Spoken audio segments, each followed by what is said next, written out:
ਗੱਲ ਵੇਲੇ ਦੇ ਨਾਲ ਮੈਂ ਤੁਹਾਡਾ ਯਾਰ, ਤੁਹਾਡਾ ਦੋਸਤ, ਤੁਹਾਡਾ ਮਿੱਤਰ, ਤੁਹਾਡਾ ਸੰਗੀ ਜ਼ੁਲਫਕਾਰ ਜੱਟ, ਤੇ ਤੁਸੀਂ ਦੇਖ ਰਹੇ ਹੋ ਗੱਲ ਵੇਲੇ ਦੀ। ਗੱਲ ਵੇਲੇ ਦੀ ਤੁਸੀਂ YouTube ਤੇ ਵੀ ਦੇਖ ਸਕਦੇ ਹੋ ਤੇ Facebook ਤੇ ਵੀ ਦੇਖ ਸਕਦੇ ਹੋ। ਅੱਜ ਗੱਲ ਵੇਲੇ ਦੇ ਵਿੱਚ ਸਾਡੇ ਨਾਲ ਬਹੁਤ ਹੀ ਖੂਬਸੂਰਤ ਸ਼ਖਸੀਅਤ, ਸਾਡੀ ਮਨਮੋਹਣੀ ਜੀ ਸ਼ਖਸੀਅਤ, ਸਾਡੇ ਬੌਸ, ਸਾਬਕਾ ਬੌਸ ਔਰ ਇੱਕ ਕਾਰੋਬਾਰੀ ਸ਼ਖਸੀਅਤ। ਔਰ ਅਹਿਮ ਬਾਤ ਇਹ ਵੇ ਕਿ ਅੱਜ ਦੇ ਦੌਰ ਦੇ ਵਿੱਚ ਹੱਕ ਹਕੂਕ ਦੀ ਗੱਲ ਕਰਨ ਵਾਲਿਆਂ ਦੀ ਜਿੱਥੇ ਕਮੀ ਹੈ, ਹੱਕ ਦੀ ਗੱਲ ਕਰਨ ਵਾਲੇ एक सियासी ते समाजी रहनुमा मौजूद ने। मेरी मुराद जनाब अकरम साहब। सर जी, सब तो पहले तो बहुत शुक्रिया तुसीं सानूं टाइम दिता और इस्लामाबाद शहर इकतदार दे विच बह के जिहड़े जिहड़े काम तुसीं चुप करके कर रहे हो ना, बड़े बड़े असीं पब्लिक फिगर देखते हैं वो सामने आके भी नहीं कर सकते, हालांकि उन्हां कोल रसाई हुंदी।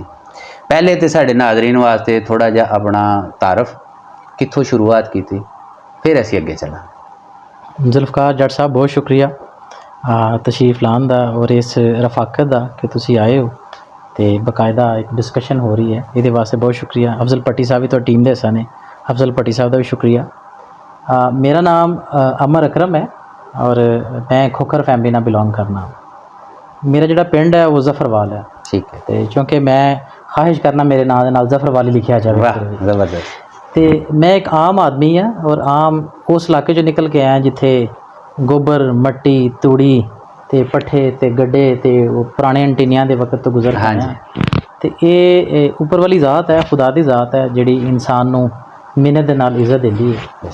तो खुदा कभी भी अपने मिहनत करने वाले बंदे का हाथ पीछे नहीं करता। तो अगर इस्लामाबाद अज आके बैठे हाँ, तुसीं जिक्र किया है कि मैं मतलब इन्हां मामलों दे विच बैठे हाँ, तो ये खुदा की ज़ात है, बंदे का कोई रोल नहीं। मतलब हाँ, एफर्ट की, एक सोच रखी है तो खुदा ने स्टेज पर लैके आंदा है। मैं मेरी एक अपनी कंपनी है, उसका नाम है अमर सर्विसेज मैनेजमेंट ग्रुप और इसका ऑफिस इतने इस्लामाबाद दे विच ही है। ये मैं कुछ एक्सपोर्ट्स कर रहे हैं, food commodities the different countries they which, pharmaceuticals the indenting कर रहे हैं, वेस्ट मैनेजमेंट उत्ते काम कर रहे हैं। क्योंकि साढ़े बहुत सारे डिपार्टमेंट्स ने, बहुत सारी सोसाइटीज़ अप्रूव हो गई ने, ठीक है। और साढ़े जैसे बड़े गरीब लोग जमा पूंजी जमा करके तो उत्थे घर ले लेंदे ने, लेकिन 2 साल बाद 4 साल बाद ना कोई उत्थे वेस्ट का सलूशन है, ना कोई इन्वायरमेंटल कंडीशंस ने जिहड़ी कि एज पर स्टैंडर्ड होनी चाहिए ने। ठीक है।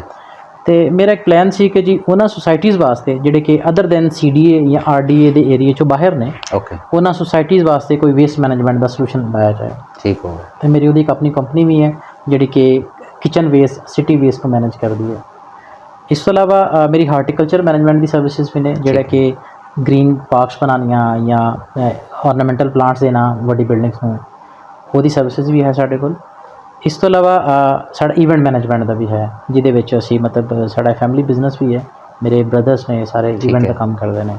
तो इस तो अलावा मेरे को लेबर की सप्लाई की सर्विसेज का भी है, क्योंकि गुज़श्ता 2-3 सालों तो कंस्ट्रक्शन के हालात खराब ने जी जी, तो वो वाला सैगमेंट इन्ना इफेक्टिव नहीं है फिलहाल। ठीक है। अदर दैन दैट मैं एक सऊदी ग्रुप है, जवार and Waheed group holding company है JNW, वो एज आ CDO काम कर रहे हैं। और यह मेरे को 2 ऑफिशियल पोर्टफोलियो ने जिहड़े कि बिजनेस वास्ते ने। हाँ, एक मेरे को तीसरा जिहड़ा सोशल एक्टिविटीज़ वास्ते एक प्लेटफॉर्म है, वो है पीस मिशन ऑफ पाकिस्तान। और अजकल तुहानूं पता है अजकल के दौर दे विच पीस की बहुत ज़रूरत है, क्योंकि तुसीं सुबह सुते हुए उठते हो तो जो देखते हो अपने फेसबुक के उत्ते तुहानूं सोशल मीडिया पर इत्थे हज़ारों मटीरियल मिलते हैं जिहड़े कि तुहाडी ख्वाहिशात नूं या तुहाडी माइंड नूं ट्विस्ट कर देंदे ने कि पता नहीं मुल्क दे विच किहड़ी अनारकी है या पता नहीं की होने वाला है। सानू एज आ सोसाइटी दे एक्टिविस्ट होने के नाते तो सानू चाहिए कि असी पॉजिटिव प्रमोट करिए या पीस नू प्रमोट करिए। बीइंग मिनोरिटीज़ लीडर मैं ये समझना कि असी पीस नू रिप्रजेंट करना चाहिए सानू, और हर खबर नू या हर उस लम्हे नू या इंसीडेंट नू रिपोर्ट करन तो पहले सानू उहदे प्रॉज एंड कॉन्स पता होने चाहिए, रिपोर्टिंग दे इंपैक्ट्स उहदा आइडिया लगा के फिर सानू पब्लिक करना चाहिए। बिल्कुल ठीक है। तो इस पीस मिशन की प्रमोशन वास्ते मैं और मेरे जिहड़े नाल ऑर्गेनाइजिंग टीम है या मिशनरीज लीडर ने जी जी, या इंटरनेशनल आर्चरीज या बिशप साहिबान या पीछे जिहड़ी मिशनस ने उन्हां दी सपोर्ट भी हासिल है कि अगर जिथे भी असी पीस वास्ते, अमन वास्ते या सुलह वास्ते काम कर सकिए, और साडा अकीदा भी है। अच्छा सर, ये अमन और सुलह दे पे बड़ी जबरदस्त गल की थी। अज के दौर के हिसाब नाल अगर देखा जाए, जिवें तुसीं अमन की गल की थी, मेरा ख्याल है कि इस वेले जिहड़ा वेला, क्योंकि साडी गल वेले दी हुंदी है जी, ਤੇ ਅੱਜ ਦਾ ਵੇਲਾ ਜਿਹੜਾ ਇਹ ਬੜਾ ਸਖਤ ਜਾ ਰਿਹਾ ਪਾਕਿਸਤਾਨ ਦੇ ਹਵਾਲੇ ਨਾਲ ਅਗਰ ਦੇਖੀਏ ਜੀ ਬਿਲਕੁਲ ਬਿਲकुल। ਤੇ ਮਾਰਾਮਾਰੀ ਪਈ ਹੈ ਔਰ ख़ास ਤੌਰ ਤੇ ਆ ਜਿਹੜੀ ਇੱਕ ਜੰਗ ਜੀ ਚੱਲੀ ਹੈ ਸਿਆਸੀ ਜਮਾਤਾਂ ਦੇ ਔਰ ਸਾਡੀ ਸਟੈਬਲਿਸ਼ਮੈਂਟ ਦੇ ਦਰਮਿਆਨ ਔਰ ਖਾਮਖਾ ਦਾ ਇੱਕ ਰੌਲਾ ਜਿਹਾ ਬਣਿਆ, ਇਹਦੇ ਵਿੱਚ ਵੀ ਤੇ ਕੋਈ ਤੁਹਾਡਾ ਰੋਲ ਹੋਣਾ ਚਾਹੀਦਾ ਕਿ ਹਾਂ ਅਸੀਂ ਅਮਨ ਨੂੰ ਕਿਸ ਤਰੀਕੇ ਦੇ ਨਾਲ ਦੁਬਾਰਾ, ਅਮਨ ਖਾਲੀ ਇਹ ਨਹੀਂ ਹੈ ਕਿ ਜੰਗ ਹੀ ਸ਼ੁਰੂ ਹੋ ਜਾਏ ਤੇ ਫੇਰ ਹੀ ਅਮਨ ਹੁੰਦਾ।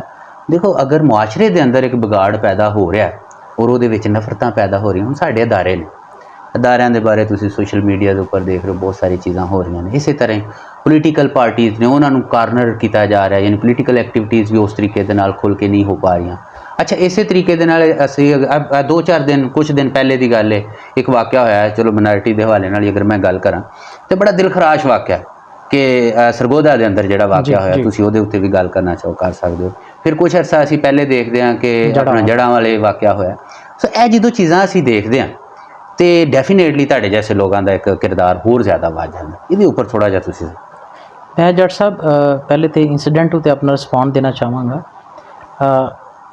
ਅਸੀਂ ਜਿਹੜੇ ਸਾਡੇ ਮਿਨੋਰਿਟੀਜ਼ ਦੇ ਰਿਪਰੈਜ਼ੈਂਟੇਟਿਵਸ ਨੇ, ਚਾਹੇ ਉਹ ਹਿਊਮਨ ਰਾਈਟਸ ਦੇ ਵਿੱਚ ਨੇ ਜਾਂ ਮਿਨੋਰਿਟੀਜ਼ ਕਮਿਸ਼ਨ ਦੇ ਵਿੱਚ ਨੇ, ਉਹਨਾਂ ਦਾ ਇਹ ਰੋਲ ਬਣਦਾ ਹੈ ਕਿ ਉਹ ਜਾਣ ਔਰ ਇਸ ਮਾਮਲੇ ਨੂੰ ਐਮੀਕੇਬਲੀ ਰਿਜ਼ੋਲਵ ਕਰਨ। ਠੀਕ ਹੈ, ਇੱਕ ਗੱਲ ਤੇ ਹੈ ਜਿਹੜਾ ਕਿ ਨਹੀਂ ਹੋਇਆ। ਨੰਬਰ 2 ਤੇ ਇਹ ਕਿ ਸਾਡੇ ਜਿਹੜੇ ਮਿਨੋਰਿਟੀਜ਼ ਦੇ ਜਿਹੜੇ ਅਸਲ ਲੋਕ ਨੇ ਨਾ, ਜਿਹੜੇ ਕਿ ਪੜ੍ਹੇ ਲਿਖੇ ਲੋਕ ਨੇ ਜਾਂ ਜਿਹੜੇ ਮੈਂ ਸਮਝਣਾ ਕਿ ਉਹ ਹਕੂਕ ਦੀ ਗੱਲ ਕਰ ਸਕਦੇ ਨੇ ਜਾਂ ਉਹਨਾਂ ਨੂੰ ਅੰਡਰਸਟੈਂਡਿੰਗ ਹੈ ਕਿ ਇੱਕ ਲੀਗਲ ਪੈਰਾਮੀਟਰਸ ਕੀ ਹੋਣੇ ਚਾਹੀਦੇ। ਬਿਲਕੁਲ ਠੀਕ ਹੈ। ਉਹਨਾਂ ਲੋਕਾਂ ਦੀ ਪ੍ਰੈਜੈਂਟੇਸ਼ਨ ਹੋਣੀ ਚਾਹੀਦੀ ਹੈ ਐਸੀ ਕਮਿਸ਼ਨਸ ਦੇ ਵਿੱਚ, ਐਸੀ ਕਮੇਟੀਜ਼ ਦੇ ਵਿੱਚ ਜਾਂ ਐਸੀ ਇਨਕੁਆਇਰੀਜ਼ ਕਮਿਸ਼ਨਸ ਦੇ ਵਿੱਚ, ਉਹਨਾਂ ਦੀ ਪ੍ਰੈਜੈਂਟੇਸ਼ਨ ਹੋਣੀ ਚਾਹੀਦੀ ਹੈ ਤਾਂ ਕਿ ਇੱਕ ਜਿਹੜਾ ਪੜ੍ਹੇ ਲਿਖਿਆ ਵਰਡਿਕਟ ਹੈ ਨਾ ਉਹ ਆਵੇ। ਬਿਲਕੁਲ। ਔਰ ਇਹਦੇ ਉੱਤੇ ਕੋਈ ਪਾਲਿਸੀਜ਼ ਤੇ ਬਣੀਆਂ ਹੋਈਆਂ ਨੇ ਲੇਕਿਨ ਉਹਦੀ ਐਪਲੀਕੇਸ਼ਨਸ ਨਹੀਂ ਨੇ। ਠੀਕ ਹੈ। ਉਹ ਲੋਕ ਹੋਣੇ ਚਾਹੀਦੇ ਨੇ ਜਿਹੜਾ ਕਿ ਇਸ ਹਵਾ ਨੂੰ ਉਹ ਕੰਮ ਕਰ ਸਕਣ। ਬਿਲਕੁਲ ਠੀਕ ਹੈ। ਮਿਨੋਰਿਟੀਜ਼ ਦਾ ਨੁਮਾਇੰਦਾ ਹੋਣਾ ਮਤਲਬ ਇਹ ਹਰਗਿਜ਼ ਨਹੀਂ ਕਿ ਜੀ ਕਿਸੇ ਨੇ ਕਿਸੇ ਤੇ ਅਟੈਕ ਕੀਤਾ ਤੇ ਮਿਨੋਰਿਟੀ ਦਾ ਨੁਮਾਇੰਦਾ ਜਾਵੇ ਤੇ ਉਹ ਰੋਲਾ ਪਾਉਣਾ ਸ਼ੁਰੂ ਕਰ ਦੇ ਕਿ ਜੀ ਅਸੀਂ ਛੱਡਾਂਗੇ ਨਹੀਂ ਤੇ ਅਸੀਂ, ਮਤਲਬ ਇਹ ਵਾਲਾ ਕਲਚਰ ਨਹੀਂ ਹੋਣਾ ਚਾਹੀਦਾ ਕਿਉਂਕਿ ਅਸੀਂ ਅਮਨ ਦੇ ਲੋਕ ਹਾਂ ਔਰ ਅਮਨ ਦੀ ਗੱਲ ਕਰਨੇ ਹਾਂ। ਹਾਂ ਅਗਰ ਇੱਕ ਇੰਡੀਵਿਜੂਅਲ ਨੇ ਗਲਤ ਗੱਲ ਕੀਤੀ ਹੈ ਤੇ ਉਹਨੂੰ ਉੱਥੇ ਐਡਰੈਸ ਕਰਨਾ ਚਾਹੀਦਾ। ਬਿਲਕੁਲ ਠੀਕ ਹੈ। ਸਾਡੇ ਮਿਸ਼ਨਰੀਜ਼ ਜਾਂ ਮਿਨੋਰਿਟੀਜ਼ ਦੇ ਲੀਡਰਸ ਨੂੰ ਐਜ਼ ਆ ਮਤਲਬ ਮੌਬ ਦੀ ਗੱਲ ਨਹੀਂ ਕਰਨੀ ਚਾਹੀਦੀ। ਹਾਂ ਉਸ ਪਰਟੀਕੂਲਰ ਉਸ ਬੰਦੇ ਦੀ ਜਾਂ ਉਸ ਨੈਰੇਟਿਵ ਦੀ ਗੱਲ ਕਰਨੀ ਚਾਹੀਦੀ ਹੈ ਜਿਹਦੀ ਵਜ੍ਹਾ ਨਾਲ ਅਸਲ ਮਸਲਾ ਹੈ। ਔਰ ਜਿਹੜੇ ਲੀਡਰਸ ਨੇ ਸਾਡੇ ਕਮੇਟੀਜ਼ ਦੇ ਵਿੱਚ ਲੋਕ ਬੈਠੇ ਨੇ ਉਹਨਾਂ ਲੋਕਾਂ ਨੂੰ ਉਹਦੇ ਉੱਤੇ ਲੈਜਿਸਲੇਸ਼ਨ ਕਰਨੀ ਚਾਹੀਦੀ। ਮੈਨੂੰ ਸਰ ਤੁਹਾਡੀ ਗੱਲ ਦੇ ਵਿੱਚ ਇੱਕ ਗੱਲ ਯਾਦ ਆ ਗਈ। ਤੁਹਾਨੂੰ ਯਾਦ ਹੋਏਗਾ ਜੜ੍ਹਾਂ ਵਾਲਾ ਵਾਕਿਆ ਜਦੋਂ ਹੋਇਆ ਨਾ, ਇਹ ਬੜੀ ਖੂਬਸੂਰਤ ਗੱਲ ਕੀਤੀ ਤੁਸੀਂ ਕਿ ਇੰਡੀਵਿਜੂਅਲ ਅਗਰ ਕਿਸੇ ਫਰਦ ਦਾ ਜੁਰਮ ਹੈ ਨਾ ਤਾਂ ਉਹਨੂੰ ਕਿਸੇ ਵੀ ਸੁਸਾਇਟੀ ਦੇ ਨਾਲ ਜੋੜ ਨਹੀਂ ਦੇਣਾ ਚਾਹੀਦਾ। ਇਸ ਤਰ੍ਹਾਂ ਬਿਲਕੁਲ, ਉਹ ਭਾਵੇਂ ਅਕਲੀਅਤ ਹੋਏ ਭਾਵੇਂ ਅਕਸਰੀਅਤ ਹੋਏ। ਅੱਛਾ ਜੜ੍ਹਾਂ ਵਾਲੇ ਦੇ ਵਿੱਚ ਜਦੋਂ ਵਾਕਿਆ ਹੋਇਆ ਤੁਹਾਨੂੰ ਯਾਦ ਹੋਏਗਾ ਕਿ ਇੱਕ ਮਖਸੂਸ ਜਮਾਤ ਸੀ, ਮਤਲਬ ਉਹਨਾਂ ਨੇ ਆਪਣੀਆਂ ਮਸਜਿਦਾਂ ਖੋਲ੍ਹ ਦਿੱਤੀਆਂ ਜੀ ਇਸ ਤਰ੍ਹਾਂ ਹੀ। ਠੀਕ ਹੈ। ਇਹਦਾ ਮਤਲਬ ਕੀ ਸੀ? ਇਹਦਾ ਮਤਲਬ ਸੀ ਕਿ ਇਹ ਸਾਰੇ ਮੁਸਲਮਾਨ ਇੱਕ ਜੈਸੇ ਨਹੀਂ, ਇਸ ਤਰ੍ਹਾਂ ਨਹੀਂ। ਉਹਨਾਂ ਨੇ ਮਸਜਿਦਾਂ ਖੋਲ੍ਹ ਦਿੱਤੀਆਂ ਕਿ ਤੁਸੀਂ ਜਨਾਬ ਇੱਥੇ ਆਪਣੀ ਇਬਾਦਤ ਕਰੋ, ਸਾਰਾ ਸਿਸਟਮ ਤੁਸੀਂ ਜਿਸ ਤਰ੍ਹਾਂ ਵੀ ਕਰ ਦਿਓ ਕਰੋ। ਸੋ ਇਹ ਤੁਹਾਡੀ ਗੱਲ ਮੈਨੂੰ ਬਹੁਤ ਅੱਛੀ ਲੱਗੀ ਕਿ ਦੇਖੋ ਕਿਤੇ ਵੀ ਅਗਰ ਜੁਰਮ ਹੁੰਦਾ ਹੈ ਨਾ ਤਾਂ ਉਹ ਇੱਕ ਬੰਦਾ ਅਗਰ ਜੁਰਮ ਕਰ ਰਿਹਾ ਤਾਂ ਉਹੀ ਮੁਜਰਮ ਹੋਏ, ਸੁਸਾਇਟੀ ਮੁਜਰਮ ਕਰਾਰ ਨਾ ਦਿੱਤੀ ਜਾਏ। ਇਸ ਤਰ੍ਹਾਂ ਠੀਕ ਹੈ। ਇਹਦੇ ਵਿੱਚ ਮੈਂ ਗੁਜ਼ਾਰਿਸ਼ ਕਰਨਾ ਚਾਹਾਂਗਾ ਕਿ ਦੇਖੋ ਐਜ਼ ਅ ਅਕਲੀਅਤ ਅਸੀਂ ਪੀਸ ਦਾ, ਅਮਨ ਦਾ ਔਰ ਸੁਲ੍ਹਾ ਦਾ ਪੈਗਾਮ ਤੇ ਦਿੰਦੇ ਹਾਂ। ਹਾਂ ਜਿਹੜੇ ਲੋਕ ਸਾਡੇ ਮੁਸਲਮਾਨ ਬਹਿਨ ਭਾਈ ਨੇ ਉਹਨਾਂ ਨੂੰ ਵੀ ਆਪਣੇ ਸਰਕਲ ਦੇ ਵਿੱਚ ਜਿਹੜੇ ਲੋਕ ਐਸੀ ਐਕਸਟ੍ਰੀਮਿਸਟ ਸੋਚ ਰੱਖਦੇ ਨੇ ਉਹਨਾਂ ਨੂੰ ਨੈਗੇਟ ਕਰਨਾ ਚਾਹੀਦਾ। ਬਿਲਕੁਲ ਠੀਕ। ਉਹਨਾਂ ਨੂੰ ਰਿਜੈਕਟ ਕਰਨਾ ਚਾਹੀਦਾ ਕਿ ਨਹੀਂ ਐਸਾ ਕੁਝ ਨਹੀਂ ਹੈ। ਨਾ ਇਹਨਾਂ ਲੋਕਾਂ ਨੇ ਕਦੀ ਇਸ ਤਰ੍ਹਾਂ ਦੀ ਆਵਾਜ਼ ਚੁੱਕੀ ਹੈ, ਨਾ ਉਹਨਾਂ ਨੇ ਡਿਸਰਿਸਪੈਕਟ ਕੀਤੀ ਹੈ। ਤੇ ਮਤਲਬ ਹਾਂ ਕਿਸੇ ਨੂੰ ਕੋਈ ਪਰਸਨਲ ਗਰਜ ਹੈ ਤੇ ਉਹਨੂੰ ਸਕਸੈਸ ਦੀ ਸ਼ਕਲ 'ਚ ਉਹਦਾ ਕੰਪੀਟ ਹੋਣਾ ਚਾਹੀਦਾ, ਬਜਾਏ ਕਿ ਤੁਸੀਂ ਉਹ 295 ਸੀ ਦੇ ਕੌਂਟੈਕਟ 'ਚ ਲਿਆ ਕੇ ਔਰ ਉਹਦਾ ਇਸਤੇਸਾਲ ਕਰ ਦਿਓ ਔਰ ਉਹਨੂੰ ਇੱਕ ਇਨਸਾਨੀ ਹਕੂਕ ਦੀ ਤਜ਼ਲੀਲ ਹੋ ਜਾਏ।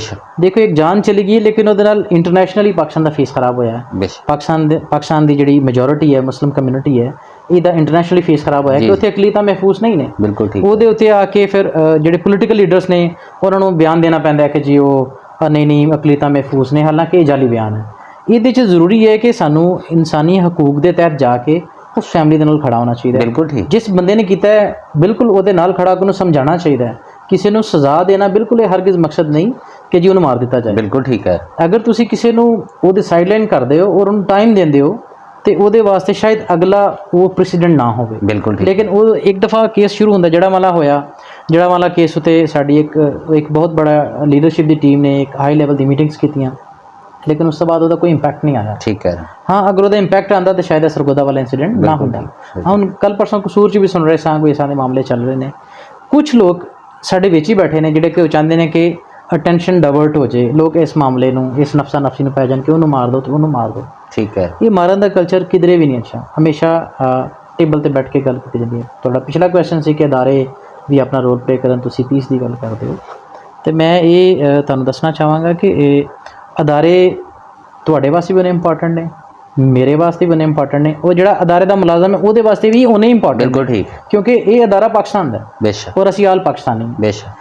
ਤੇ ਅਸੀਂ ਅਗਰ ਸਾਨੂੰ ਕਿਸੇ ਇੰਡੀਵਿਜੂਅਲ ਨਾਲ, ਚਾਹੇ ਉਹਦਾ ਹੈੱਡ ਹੈ ਕੋਈ, ਉਹਦਾ ਕੋਈ ਕਾਊਂਟਰ ਪਾਰਟ ਹੈ ਜਾਂ ਉਹਦਾ ਐਸੋਸੀਏਟ ਹੈ, ਅਗਰ ਸਾਨੂੰ ਉਹਦੇ ਨਾਲ ਕੋਈ ਤਕਲੀਫ ਹੈ ਤੇ ਅਦਾਰੇ ਨੂੰ ਵੀ ਚਾਹੀਦਾ ਉਹਨੂੰ ਸਮਝਾਉਣਾ ਚਾਹੀਦਾ ਕਿ ਬਈ ਤੇਰੀ ਵਜ੍ਹਾ ਨਾਲ ਅਦਾਰੇ ਦੀ ਸਾਖਤ ਖਰਾਬ ਹੋ ਰਹੀ ਹੈ। ਬੇਸ਼ੱਕ ਠੀਕ।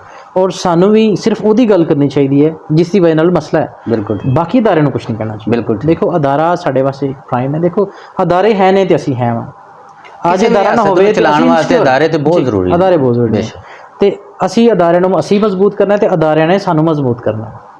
ਤੇ ਰਹੀ ਤੁਸੀਂ ਕਹਿ ਰਹੇ ਹੋ ਕਿ ਸੋਸ਼ਲ ਮੀਡੀਆ ਤੇ ਇੱਕ ਜੰਗ ਦਾ ਸਮਾਂ ਨਜ਼ਰ ਆਉਂਦਾ ਹੈ, ਇਸ ਤਰ੍ਹਾਂ ਹੈ, ਮੈਂ ਇਸ ਚੀਜ਼ ਨੂੰ ਐਡਰੈਸ ਕਰਨਾ ਚਾਹਾਂਗਾ ਕਿ ਬਹੁਤ ਸਾਰੇ ਪੋਲੀਟੀਕਲ ਲੀਡਰਸ ਨੂੰ ਬਜਾਏ ਕਿ ਇੱਕ ਹਾਰਸ਼ ਸਟੇਟਮੈਂਟ ਪਾਸ ਕਰਨ ਦੇ ਪੀਸ ਦੀ ਗੱਲ ਕਰਨੀ ਚਾਹੀਦੀ ਹੈ। ਦੇਖੋ ਕਿਸੇ ਵੀ ਮਸਲੇ ਦਾ ਹੱਲ ਨਾ ਹਮੇਸ਼ਾ ਟੇਬਲ ਤੇ ਬੈਠ ਹੁੰਦਾ। ਠੀਕ ਹੈ। ਉਹ ਜੰਗ ਕਰਕੇ ਨਹੀਂ ਹੁੰਦਾ। ਤੁਸੀਂ ਯੂਕਰੇਨ ਦੀ ਜੰਗ ਦੇਖ ਲਓ, ਤੁਸੀਂ ਅਫਗਾਨਿਸਤਾਨ ਜੰਗ ਦੇਖ At the end ਲਓ, of time ਐਮਿਕੇਬਲੀ ਰਿਜ਼ਾਲਵ ਹੁੰਦੀ ਬਿਲਕੁਲ ਠੀਕ ਹੈ। ਇੰਨੇ ਖੂਨ ਖਰਾਬਿਆਂ ਤੋਂ ਬਾਅਦ ਐਂਡ ਤੇ ਮੁਕਾਬਲੇ ਅਗਰ ਤੁਸੀਂ 5000 ਕੇਸ ਵੀ ਕਿਸੇ ਦੇ ਖਿਲਾਫ ਕਰ ਲਓ ਜਾਂ ਕੋਈ 5000 ਕੇਸ ਹੀ ਭੁਗਤ ਲਏ ਜਾਂ 50000 ਬੰਦਾ ਵੀ ਅੰਦਰ ਕਰ ਤੇ ਲਓ, ਬਹਿਣਾ ਫੇਰ ਟੇਬਲ ਤੇ। ਸਹੀ ਕਹਿ। ਦੇਖੋ ਨੇਸ਼ਨ ਵੀ ਆਪਣੀ ਹੈ, ਮੁਲਕ ਵੀ ਆਪਣਾ ਹੈ, ਅਦਾਰੇ ਵੀ ਆਪਣੇ ਨੇ। ਉਹ ਚਾਹੇ ਸਿਕਿਉਰਿਟੀ ਫੋਰਸਿਸ ਨੇ, ਚਾਹੇ ਪੁਲਿਸ ਦੇ ਡਿਪਾਰਟਮੈਂਟਸ ਨੇ, ਚਾਹੇ ਇਨਵੈਸਟੀਗੇਸ਼ਨ ਏਜੰਸੀਜ਼ ਨੇ ਜਾਂ ਸਾਡੇ ਬਿਊਰੋਕ੍ਰੇਸੀ ਦੇ ਅਦਾਰੇ ਨੇ। ਹਰ ਬੰਦੇ ਨੂੰ ਚਾਹੀਦਾ ਹੈ ਕਿ ਆਪਣੇ ਲੈਵਲ 'ਤੇ ਆਪਣੀ ਹੱਦ 'ਚ ਰਹਿ ਕੇ ਇੱਕ ਪੋਜ਼ੀਟਿਵ ਰੋਲ ਪਲੇ ਕਰਨਾ, ਰੱਦਰ ਕੇ ਉਹਦੇ ਉੱਤੇ ਆ ਕੇ ਕਿ ਇਹਦੇ 'ਚ ਮੇਰੀ ਪ੍ਰਮੋਸ਼ਨ ਹੋ ਜਾਏਗੀ ਤੇ ਮੈਂ ਇਹ ਵਾਲਾ ਹਿੱਸਾ ਯੂਜ਼ ਕਰ ਜਾਵਾਂ ਜਾਂ ਮੈਨੂੰ ਇਸ ਚੀਜ਼ ਦਾ ਇੰਡੀਵਿਜੂਅਲ ਬੈਨੀਫਿਟ ਹੈ, ਮੁਲਕ ਮੇਰਾ ਅਦਾਰਾ ਜਾਂਦਾ ਜਾਏ, ਮੇਰਾ ਮੁਲਕ ਜਾਂਦਾ ਜਾਏ, ਇਸ ਕਨਸੈਪਟ ਨੂੰ ਨਿਗੇਟ ਹੋਣਾ ਚਾਹੀਦਾ। ਬਿਲਕੁਲ ਠੀਕ। ਅੱਛਾ ਸਰ, ਤੁਸੀਂ ਇੱਕ ਚੀਜ਼ ਹੋਰ ਦੇਖੋ, ਪਾਕਿਸਤਾਨ ਦੇ ਅੰਦਰ ਇੱਕ ਐਸੀ ਤਾਕਤ, ਇੱਕ ਐਸੀ ਫੋਰਸ ਉੱਭਰ ਕੇ ਆਈ ਹੈ ਸਾਹਮਣੇ, ਜਿਹੜੀ ਕਿ ਸਾਡੇ ਵਾਸਤੇ ਇੱਕ ਗਲਤ ਫੈਸਲੇ ਨਾਲ ਨੁਕਸਾਨਦੇਹ ਵੀ ਸਾਬਤ ਹੋ ਸਕਦੀ ਹੈ ਔਰ ਇੱਕ ਸਹੀ ਫੈਸਲੇ ਦੇ ਨਾਲ ਸੂਰਮਾ ਵੀ ਸਾਬਤ ਜੀ। ਉਹ ਵੀ ਯੂਥ। ਇਸ ਤਰ੍ਹਾਂ ਯੂਥ ਇਸ ਟਾਈਮ ਤੁਹਾਨੂੰ ਪਤਾ ਹੈ ਪਾਕਿਸਤਾਨ ਦਾ ਸਰਮਾਇਆ, ਲੇਕਿਨ ਬਦਕਿਸਮਤੀ ਨਾਲ ਇੱਕ ਡਰ ਜਿਹਾ ਨਹੀਂ ਲੱਗਦਾ, ਕਿਉਂਕਿ ਤੁਸੀਂ ਅਮਨ ਦੀ ਗੱਲ ਕਰਦੇ ਹੋ, ਇੱਕ ਖੌਫ ਜਿਹਾ ਆਉਂਦਾ ਹੈ ਕਿ ਖੁਦਾ ਨਾ ਖਾਸਤਾ ਅਗਰ ਇਹਨਾਂ ਨੂੰ ਇੱਕ ਗਾਈਡਲਾਈਨ ਨਾ ਮਿਲ ਸਕੀ ਜਾਂ ਇੱਕ ਰਾਹ ਨਾ ਮਿਲ ਸਕੀ, ਇਹ ਬਰੂਦ ਦੀ ਸ਼ਕਲ ਇਖਤਿਆਰ ਕਰ ਜਾਏਗੀ। ਤੁਸੀਂ ਕੀ ਸਮਝਦੇ ਹੋ ਇਸ ਬਾਰੇ? ਮੈਂ ਜੱਟ ਸਾਹਿਬ, ਅਸੀਂ ਚੂੰਕਿ ਪਹਿਲੇ ਹੀ ਅੰਡਰ ਡਿਵੈਲਪਮੈਂਟ ਕੰਟਰੀ ਹਾਂ ਤੇ ਜ਼ਾਹਿਰ ਹੈ ਯੂਥ ਦਾ ਕਿਸੇ ਵੀ ਕੰਟਰੀ ਦੀ ਡਿਵੈਲਪਮੈਂਟ 'ਚ ਬਹੁਤ ਵੱਡਾ ਰੋਲ ਹੁੰਦਾ। ਬੇਸ਼ੱਕ। ਅਸੀਂ ਇਸ ਗੁਜ਼ਸ਼ਤਾ 1.5-2 ਸਾਲ ਦੇ ਵਿੱਚ ਬਹੁਤ ਅਨਾਰਕੀ ਦਾ ਸਮਾਂ ਦੇਖਿਆ ਸੋਸ਼ਲ ਮੀਡੀਆ ਦੇ ਉੱਤੇ। ਮੈਂ ਪਿਛਲੇ 4-5 ਦਿਨ ਪਹਿਲੇ ਇੱਕ ਪ੍ਰੋਗਰਾਮ ਦੇ ਵਿੱਚ ਹੀ ਗੈਸਟ ਹਾਂ, ਮੈਂ ਉੱਥੇ ਵੀ ਉਹ ਗੱਲ ਕੀਤੀ ਸੀ। ਅਗਰ ਤੁਹਾਡੇ ਪ੍ਰੋਗਰਾਮ ਦੇ ਦਰਅਸਲ ਨਾਲ ਮੈਂ ਉਹ ਕਹਿਣਾ ਚਾਹਾਂ ਤੇ ਮੈਂ ਜ਼ਰੂਰ ਕਹਿਣਾ ਚਾਹਾਂਗਾ ਕਿ ਤਾਂ ਕਿ ਉਹ ਲੋਕਾਂ ਨੂੰ ਗੱਲ ਪਤਾ ਚੱਲੇ। ਮੈਨੂੰ 20-25 ਸਾਲ ਕਿਸੇ ਨੇ ਪਹਿਲੇ ਕਿਹਾ ਸੀ ਕਿ ਜੇ ਤੂੰ ਸ਼ਾਦੀ ਕਰੇਗਾ ਨਾ ਤਾਂ ਕਿਸੇ ਐਸੇ ਬੰਦੇ ਨਾਲ ਕਰੀ ਜਿਹੜਾ ਕਿ ਟੈਕਨੀਕਲ ਹੋਏ, ਮਤਲਬ ਲੜਕੀ ਨਾਲ, ਓਕੇ, ਤਾਂ ਕਿ ਤੇਰੀ ਆਉਣ ਵਾਲੀ ਨਸਲ ਜਿਹੜੀ ਹੈ ਉਹ ਹਾਲਾਤ ਸੰਗੀਨ ਹੁੰਦੇ ਜਾ ਰਹੇ ਨੇ। ਦੇਖੋ ਸਾਡੇ ਪਿਓ ਦਾਦੇ ਨੇ ਕੰਮ ਕੀਤਾ, ਦਾਦਾ ਕੰਮ ਕਰਦਾ ਸੀ ਤੇ ਉਹ ਬੁਆਈ ਕਟਾਈ ਕਰ ਲਈ ਤੇ ਉਸ ਤੋਂ ਬਾਅਦ ਫਾਦਰ ਦਾ ਟਾਈਮ ਆਇਆ ਤੇ ਬਾਪ ਸਰਕਾਰੀ ਮੁਲਾਜ਼ਮ ਹੋ ਗਿਆ ਲੋਕਲ ਗਵਰਨਮੈਂਟ 'ਚ, ਤੇ ਉਹਨਾਂ ਦੀ ਖਾਹਿਸ਼ ਇੱਕ ਬੇਟਾ ਨਾਲ ਆ ਜਾਏ। ਤੇ ਮੈਨੂੰ ਕਿਸੇ ਸਿਆਣੇ ਨੇ ਕਿਹਾ ਅਗਰ ਤੂੰ ਸ਼ਾਦੀ ਕਰੇਗਾ ਤੇ ਕਿਸੇ ਐਸੇ ਬੰਦੇ ਨਾਲ, ਐਸੀ ਬੰਦੀ ਨਾ ਕਰੀ ਜਿਹੜੀ ਕਿ ਟੈਕਨੀਕਲ ਹੋਏ ਤਾਂ ਕਿ ਦੋਨੋਂ ਪਈਏ ਚੱਲ ਸਕਣ। ਬਿਲਕੁਲ ਠੀਕ, ਕਿਉਂਕਿ ਹਾਲਾਤ ਦੀ ਸੰਗੀਨੀ ਹੈ। ਬਿਲਕੁਲ ਠੀਕ। ਤੇ ਮੈਂ ਅੱਜ ਦੇ ਦੌਰ 'ਚ ਬੈਠ ਕੇ ਤੁਹਾਡੇ ਇਸ ਕੁਐਸਚਨ ਨੂੰ ਉਹਦੇ ਨਾਲ ਰਿਲੇਟ ਕਰਨਾ ਕਿ ਉਸ ਅੱਜ ਦੀ ਯੂਥ ਨੂੰ ਚਾਹੀਦਾ ਹੈ ਕਿ ਉਹਨਾਂ ਨੂੰ ਕਿਚਨ ਵੀ ਸੰਭਾਲਣਾ ਆਉਣਾ ਚਾਹੀਦਾ। ਅੱਜ ਦੀ ਯੂਥ ਨੂੰ, ਉਹ ਚਾਹੇ ਲੜਕੀਆਂ ਨੇ ਚਾਹੇ ਲੜਕੇ ਨੇ, ਔਰ ਕਿਚਨ ਸਾਡੀ ਔਰਤ ਦੀ ਤਰੱਕੀ ਦੀ ਨਾ, ਕਿਉਂਕਿ ਸਾਡੀ 1 ਕਰੋੜ ਤੋਂ ਜ਼ਿਆਦਾ ਲੜਕੀ 30 ਤੋਂ 35 ਸਾਲ ਦੀ ਬ੍ਰੈਕਟ ਦੇ ਵਿੱਚ ਜਿਹੜੀ ਅਨਮੈਰਿਡ ਹੈ ਜੀ, ਵੇਟਿੰਗ ਫਾਰ ਮੈਰਿਜ, ਕਿਉਂਕਿ ਅੱਛੇ ਲੜਕੇ ਨਹੀਂ ਨੇ। ਤੇ ਅਗਰ ਇੱਕ ਕਿਚਨ ਵਾਲੀ ਯਾਰੀ ਰਹੇਗੀ ਨਾ ਔਰਤ ਦੀ, ਗੱਲ ਬਹੁਤ ਤਲਖ ਜੀ ਹੈ ਜੀ, ਤੇ ਸਾਡੀ ਸੁਸਾਇਟੀ ਦੀ ਡਿਵੈਲਪਮੈਂਟ ਹੋਰ ਸਲੋ ਹੋ ਜਾਏਗੀ। ਠੀਕ ਹੈ, ਅਸੀਂ ਅੰਡਰ ਡਿਵੈਲਪਮੈਂਟ ਦੇ ਹੋਰ ਬੈਲਟ ਤੋਂ ਥੱਲੇ ਚਲੇ ਜਾਵਾਂਗੇ। ਬਿਲਕੁਲ ਠੀਕ। ਅਗਰ ਅਸੀਂ ਕਿਚਨ ਨੂੰ ਆਪਣੇ ਸਿਰ ਤੇ ਸਵਾਰ ਨਾ ਕਰੀਏ ਔਰ ਯੂਥ ਨੂੰ ਜਾਂ ਮਰਦ ਨੂੰ ਵੀ ਉਹ ਇਕੁਅਲ ਰੋਲ ਪਲੇ ਕਰੇ। ਕਿਚਨ ਠੀਕ ਹੈ, ਚਾय ਬਣਾਈ, ਆਪਣਾ ਟੋਸਟ, ਆਪਣਾ ਬ੍ਰੈਡ ਬਣਾਈ, ਠੀਕ ਹੈ, ਬਣਾਇਆ ਤੇ ਆਪਣੇ ਕੰਮ ਤੇ ਜਾਣ। ਲੇਡੀਜ਼ ਨੂੰ ਵੀ ਉਨਾ ਹੀ ਕੰਮ ਕਰਨਾ ਚਾਹੀਦਾ ਔਰ ਮਰਦ ਨਹੀਂ ਬਣਨਾ, ਬਰਾਬਰ ਦੇ ਮੌਕੇ ਮਿਲਣੇ ਬਰਾਬਰ, ਤਾਂ ਕਿ ਅਸੀਂ ਇਸ ਡਿਵੈਲਪਮੈਂਟ 'ਚ ਅੱਛਾ ਰੋਲ ਪਲੇ ਕਰੀਏ। ਰਦਰ ਕਿ ਅਸੀਂ ਸੋਸ਼ਲ ਮੀਡੀਆ ਤੇ ਬੈਠੇ ਹਾਂ ਔਰ ਅਸੀਂ ਇਹ ਦੇਖ ਰਹੇ ਹਾਂ ਫਲਾਣੇ ਨੇ ਇਹ ਪੋਸਟ ਕਰਤੀ ਤੇ ਮੈਂ ਵੀ ਇਹਦਾ ਟਿਕਟੌਕ ਬਣਾ ਕੇ ਕਰਦਾ ਜਾਂ ਟਿਕਟੌਕ ਤੋਂ ਮੈਂ ਪੈਸੇ ਕਮਾ ਲਾਂ, ਇਹਦੇ 'ਚ ਕੋਈ ਡਿਵੈਲਪਮੈਂਟ ਨਹੀਂ ਹੈ। ਠੀਕ ਹੈ। ਹਾਂ, ਅਗਰ ਤੁਸੀਂ ਅੱਛੇ ਵਰਕਮੈਨਸ਼ਿਪ ਦੇ ਵਿੱਚ ਆਉਂਦੇ ਹੋ, ਤੁਸੀਂ ਇੰਡਸਟਰੀ ਦੇ ਵਿੱਚ ਅੱਛਾ ਰੋਲ ਪਲੇ ਕਰਦੇ ਹੋ ਜਾਂ ਕਿਸੇ ਵੀ ਤੁਸੀਂ ਸਰਵਿਸ ਕੰਪਨੀ ਦੇ ਵਿੱਚ ਇੱਕ ਅੱਛੀ ਪੋਜੀਸ਼ਨ ਲੈ ਲੈਂਦੇ ਹੋ ਤੇ ਤੁਸੀਂ ਬਹੁਤ ਅੱਛੇ ਪਲੇਅਰ ਹੋ ਬਿਲਕੁਲ ਔਰ ਤੁਸੀਂ ਸੁਸਾਇਟੀ ਦੀ ਡਿਵੈਲਪਮੈਂਟ 'ਚ ਅੱਛਾ ਰੋਲ ਪਲੇ ਕਰ ਰਹੇ ਹੋ। ਬਿਲਕੁਲ। ਤੇ ਜੇ ਤੁਸੀਂ ਕਹਿੰਦੇ ਹੋ ਕਿ ਮੈਂ ਸੋਸ਼ਲ ਮੀਡੀਆ ਤੇ ਸਾਰਾ ਦਿਨ ਰਵਾਂ ਔਰ ਸਾਡੀ ਔਰਤ ਸਾਰਾ ਦਿਨ ਕਿਚਨ 'ਚ ਮਤਲਬ ਲੱਗੀ ਰਵੇ, ਤੇ ਮਤਲਬ ਇਹ ਸਾਡੀ ਡਿਵੈਲਪਮੈਂਟ ਕੋਈ ਨਹੀਂ ਹੈ। ਬਿਲਕੁਲ ਠੀਕ। ਤੇ ਬਜਾਏ ਸੋਸ਼ਲ ਮੀਡੀਆ ਦੇ ਗਲਤ ਇਸਤੇਮਾਲ ਨੂੰ ਇਹਨੂੰ ਪੋਜ਼ਿਟਿਵ ਇਸਤੇਮਾਲ ਕਰਨ। ਹਾਂ, ਇੰਟਰਨੈਸ਼ਨਲ ਐਕਸਪੋਰਟ ਕਰਨ, ਇੰਟਰਨੈਸ਼ਨਲ ਟ੍ਰੇਡਿੰਗ ਕਰਨ, ਕਰੰਸੀ ਦੀ ਟ੍ਰੇਡਿੰਗ ਕਰਨ, ਮਤਲਬ ਬਿਜ਼ਨਸ ਦੀ ਟ੍ਰੇਡਿੰਗ ਕਰਨ, ਤਾਂ ਕਿ ਪਿੱਛੇ ਇੰਡਸਟਰੀ ਡਿਵੈਲਪਮੈਂਟ ਅਸੀਂ GDP 'ਚ ਅੱਛਾ ਰੋਲ ਪਲੇ ਕਰੀਏ। ਅੱਛਾ ਸਰ, ਇਹਦੇ ਵਿੱਚ ਆਖਰੀ ਕੁਐਸਚਨ ਹੈ, ਕਿਉਂਕਿ ਸਾਡਾ ਪ੍ਰੋਗਰਾਮ ਦਾ ਫਾਰਮੈਟ ਬੜਾ ਸ਼ਾਰਟ ਜਿਹਾ ਹੁੰਦਾ, ਐਕਸਪੋਰਟ ਦੇ ਹਵਾਲੇ ਕਿਉਂਕਿ ਸਾਡੀ ਮੰਡੀ ਉਹਦੇ 'ਚ ਜਾਨ ਨਹੀਂ ਹੈ। ਤੁਸੀਂ ਸਮਝ ਸਕਦੇ ਹੋ ਇਸ ਗੱਲ ਨੂੰ ਕਿ ਜਿਨ੍ਹਾਂ ਦਿਨਾਂ ਦੇ ਵਿੱਚ ਕੁਝ ਦਿਨ ਗੁਜ਼ਰੇ ਨੇ, ਫਾਰਮਰ ਸਿਰ ਫੜ ਕੇ ਬੈਠਾ ਸੀ, ਸਾਡੀ ਕਣਕ ਕੋਈ ਨਹੀਂ ਲੈਂਦਾ। ਅੱਛਾ, ਇਸੇ ਤਰ੍ਹਾਂ ਅੱਗੋਂ ਚਾਵਲ ਆਏਗਾ, ਉਹ ਚੀਜ਼ਾਂ। ਐਕਸਪੋਰਟ ਦੇ ਹਵਾਲੇ ਨਾਲ ਥੋੜ੍ਹਾ ਜਿਹਾ ਬਰੀਫਲੀ ਸਾਨੂੰ ਗਾਈਡ ਕਰੋ ਕਿ ਆਇਆ ਆਸਾਨ ਹੈ ਇੱਥੋਂ ਬਾਹਰ ਦੇ ਮੁਲਕਾਂ ਦੇ ਵਿੱਚ ਐਕਸਪੋਰਟ ਕਰਨਾ, ਜਾਂ ਇਹਦੇ ਵਿੱਚ ਵੀ ਕੋਈ ਹਰਡਲਸ ਹੈ ਨੇ ਸਰਕਾਰੀ? ਸਰ, ਅਗਰ ਤੁਸੀਂ ਐਕਸਪੋਰਟ ਕਰਦੇ ਹੋ ਨਾ, ਤੇ ਇੱਕ ਤੇ ਤੁਸੀਂ ਪਾਕਿਸਤਾਨ ਦੇ ਵਿੱਚ ਡਾਲਰਸ ਨੂੰ ਲੈ ਕੇ ਆਉਂਦੇ ਹੋ। ਬਿਲਕੁਲ ਠੀਕ ਹੈ। ਤੁਸੀਂ ਅੱਛਾ ਰੋਲ ਪਲੇ ਕਰਦੇ ਹੋ ਕਿ ਤੁਹਾਡੀ ਰੈਮਿਟੈਂਸ ਵੱਧ ਰਹੀਆਂ ਨੇ। ਸੈਕੰਡਲੀ, ਤੁਸੀਂ ਆਪਣੀ ਪ੍ਰੋਡਕਟ ਦੀ ਮਾਰਕੀਟ ਕਿਸੇ ਕੰਟਰੀ 'ਚ ਬਣਾਉਂਦੇ ਹੋ, ਉਹਨਾਂ ਦਾ ਟਰਸਟ ਤੁਹਾਡਾ ਬਿਲਡ ਹੁੰਦਾ ਕਿ ਅੱਛੀ ਚੀਜ਼ਾਂ ਵੀ ਹੈ ਨੇ। ਪਾਕਿਸਤਾਨ ਦੇ ਵਿੱਚ ਐਗਰੀਕਲਚਰ ਦੀਆਂ ਬਹੁਤ ਅੱਛੀ ਪ੍ਰੋਡਕਟਸ ਨੇ। ਸਿਰਫ ਇੱਥੋਂ ਦਾ ਜਿਹੜਾ ਸੈਲਰ ਹੈ ਨਾ, ਉਹ ਕੁਆਲਿਟੀ ਅਸ਼ੋਰੈਂਸ ਨਹੀਂ ਕਰਦਾ। ਠੀਕ ਹੈ। ਹਾਂ, ਅਗਰ ਉਹ ਸੈਗਰੀਗੇਸ਼ਨ, ਗ੍ਰੇਡਿੰਗ ਔਰ ਪੈਕਿੰਗ ਅੱਛੀ ਕਰ ਲੇ ਟੂ ਇਨਸ਼ੋਰ ਦਾ ਕੁਆਲਿਟੀ, ਤੇ ਬਾਹਰ ਤੁਹਾਡੇ ਕੋਲ ਕਦੀ ਨਹੀਂ ਜਾਂਦਾ। ਬਿਲਕੁਲ ਠੀਕ। ਬਾਕੀ ਰਿਸਕ ਫੈਕਟਰ ਤੇ ਐਵਰੀਵੇਅਰ ਦੇਖੋ, ਤੁਹਾਡਾ ਕੰਪੀਟੀਸ਼ਨ ਇੰਡੀਆ ਨਾਲ ਵੀ ਹੈ, ਤੁਹਾਡਾ ਕੰਪੀਟੀਸ਼ਨ ਬੰਗਲਾਦੇਸ਼ ਨਾਲ ਡੈਫੀਨੇਟਲੀ, ਔਰ GCC ਕੰਟਰੀ ਇੱਕ ਬਹੁਤ ਵੱਡੀ ਮਾਰਕੀਟ ਹੈ ਬੇਸ਼ੱਕ, ਔਰ ਤੁਹਾਡੇ ਬਿਲਕੁਲ ਡੋਰ ਸਟੈਪ ਤੇ ਹੈ। ਇਨ ਅ ਡੇ ਤੁਹਾਡਾ ਕੰਟੇਨਰ ਪਹੁੰਚ ਜਾਂਦਾ ਹੈ। ਤੁਸੀਂ ਚਾਵਲ ਭੇਜੋ, ਬਹੁਤ ਅੱਛੀ ਪ੍ਰੋਡਕਟ ਪਾਕਿਸਤਾਨ ਦੀ, ਤੁਹਾਡੀ ਵੀਟ ਬਹੁਤ ਅੱਛੀ ਹੈ। ਹੁਣ ਤੁਹਾਡਾ ਮੈਂਗੋ ਚੌਂਸਾ ਸ਼ੁਰੂ ਹੋਣ ਵਾਲਾ ਹੈ। ਜੀ ਜੀ। ਆਲਰੇਡੀ ਮਤਲਬ $72 ਮਿਲੀਅਨ ਦਾ ਜਿਹੜਾ ਨਾ ਲੋਕ ਇੱਕ ਐਗਰੀਗੇਟ ਭੇਜਦੇ ਨੇ ਲੋਕ, ਤੇ ਅਸੀਂ ਮਤਲਬ ਮੈਂਗੋ ਤੁਸੀਂ ਭਿਜਵਾ ਸਕਦੇ ਹੋ। ਅਨੀਅਨ ਬਹੁਤ ਅੱਛਾ ਹੈ ਤੁਹਾਡੇ ਕੋਲ। ਅੱਛਾ, ਇਹਦਾ ਪ੍ਰੋਸੈਸ ਈਜ਼ੀ ਹੈ ਜਾਂ? It's very easy. ਓਕੇ, ਤੁਸੀਂ ਇੱਕ ਕਾਂਟਰੈਕਟ ਕਰੋ ਅਗਲੇ ਬਾਇੰਗ ਪਾਰਟੀ ਨਾਲ, ਤੁਸੀਂ ਬੈਕਐਂਡ ਤੇ ਆਪਣਾ ਪਰਚੇਜ਼ ਕਰਕੇ ਅਨਲੋਡ ਕਰਾ ਕੇ ਭੇਜ ਦਿਓ ਇੱਕ LC ਦੇ ਥਰੂ। ਯਾਨੀ ਅਗਰ ਫਰਜ਼ ਕਰੋ, ਮੈਂ ਇਹਦੇ ਵਿੱਚ ਥੋੜਾ ਜਿਹਾ ਆਸਾਨ ਕਰਨਾ ਚਾਹੂੰਗਾ ਕਿ ਕੁਝ ਫਰਜ਼ ਕਰੋ ਸਾਡੇ ਜੈਸੇ ਇੰਡੀਵਿਜੂਅਲ ਜੀ, ਉਹ ਕੁਝ ਇਸ ਕਿਸਮ ਦੀ ਚੀਜ਼ ਕਰਨਾ ਚਾਹ ਰਹੇ ਨੇ, ਤੇ ਉਹ ਤੁਹਾਡੀ ਸਰਵਿਸਿਜ਼ ਵੀ ਲੈ ਸਕਦੇ ਨੇ? Yes, of course. ਓਕੇ, ਲੋ ਜੀ, ਅੱਜ ਦੀ ਗੱਲ ਵੇਲੇ ਦੇ ਵਿੱਚ ਇਹ ਕੁਛ ਹੀ ਸਾਡੇ ਨਾਲ ਮੌਜੂਦ ਸਨ ਅਮਰ ਅਕਰਮ ਸਾਹਿਬ, ਔਰ ਬੜਾ ਮਜ਼ਾ ਆਇਆ, ਬੜੀ ਕੁਆਲਿਟੀ ਗੁਫ਼ਤਗੂ ਹੋਈ ਹੈ। ਤੇ ਇਹ ਬਾਕੀ ਗੱਲਾਂ ਹੁਣ ਤੁਸੀਂ ਦੱਸਣੀਆਂ ਸਾਨੂੰ ਕਮੈਂਟ ਸੈਕਸ਼ਨ ਦੇ ਅੰਦਰ ਕਿ ਸਾਡਾ ਪ੍ਰੋਗਰਾਮ ਇਹਦੇ ਵਿੱਚ ਕੋਈ ਇਨਪੁਟ ਤੁਸੀਂ ਮਜ਼ੀਦ ਦੇਣਾ ਚਾਹੋ। ਅਸੀਂ ਹਮੇਸ਼ਾ ਆਪਣੀ ਸਲਾਹ ਦੀ ਗੱਲ ਕਰਦੇ ਹਾਂ। ਤੇ ਜਿੱਥੇ ਵੀ ਰਹੋ, ਹੱਸਦੇ ਰਹੋ, ਵਸਦੇ ਰਹੋ, ਰੱਬ ਰੱਖਾ।